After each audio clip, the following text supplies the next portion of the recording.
National Democratic Front has claimed that PDP has been using terrorist cells to oppress the citizens of Kogi State, assassination of political rivals, and exporting terrorists to other states where they are desperate to unseat the governor. The president of National Democratic Front, Dr. Omale, said that People Democratic Party (PDP) in Kogi State is working hard to regrow the terrorism network, apparently rearm and deploy them for rigging the coming 2023 general election. However, Omale said that Kogi State PDP chapter officials will be held accountable for any threat to the peaceful and successful conduct in the coming 2023 general election in Kogi State. During the period the PDP held sway in power in the state, bloody clashes among disparate groups were the orders of the day. The terrorists, hoodlums, and urchins acting on the instruction of the PDP government held Kogi State by the jugular. It's worthy of note that in the past 6 years, since Governor Yahaya Bello stepped into the leadership of Kogi State, that the amount of terror and antagonism in the society has reduced to the barest minimum. Outside of FCT, nobody can doubt that Yahaya Bello's Kogi State has remained the safest state in the country.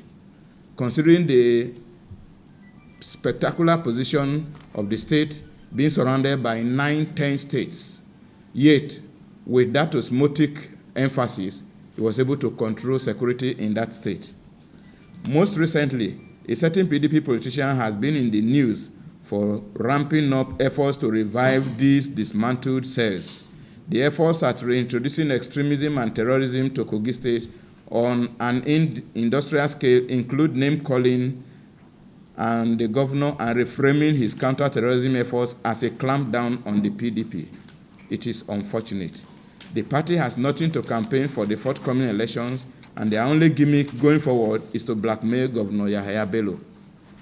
In spite of all the security apparatus that he has on ground and how he has brought relative peace into the state. What this tells us is that the PDP has been the party using terrorist cells to oppress the citizens of the state, to assassinate political rivals, and to export these terrorists to other states where they are desperate to unseat the governors. It is consequently glaring that the PDP in Kogi State is working to regrow the terrorist network, ostensibly to rearm and deploy them for rigging the 2023 general elections. And we shall not tolerate that, and we shall not contain that.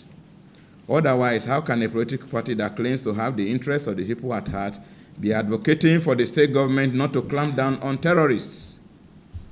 That's a question that everybody, every Nigerian and even the international community should come close to assessing. It is now clear that Kogi, PDP, and Boko Haram or ISWAP terrorists are inseparable Swamist twins. The alarm they raise about the governor being an enabler of political violence is a smoke screen to conceal the true extent of damage they have done in the state and by extension all over Nigeria in their bid to return to power, ostensibly for the sole aim of looting the state. Kogi State has been cleared on financial status as the cleanest state with a clean slate above other states. It is for this that they came up with the laughable allegation that Governor Yahaya Bello wants to instigate a crisis. If fighting insecurity is instigation of crisis, then let all governors across the country fight in the same manner.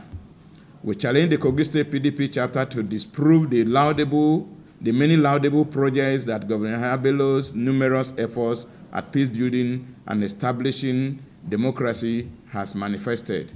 The records are there to show how much his administration has spent on ensuring security. Just a few days ago, the world-class reference hospital with production capacity for oxygen and other variables for health have just been tested. Consequently, the NDP hereby warns the Kogi State PDP chapter that it shall be held responsible for any threat to the peaceful and successful conduct of the 2023 general elections, while its officials shall be held individually accountable for any act of terror committed for the sake of testing the resolve of the people and government of the state to tackle terrorism head-on. Atonda Babatunde, GTV Africa.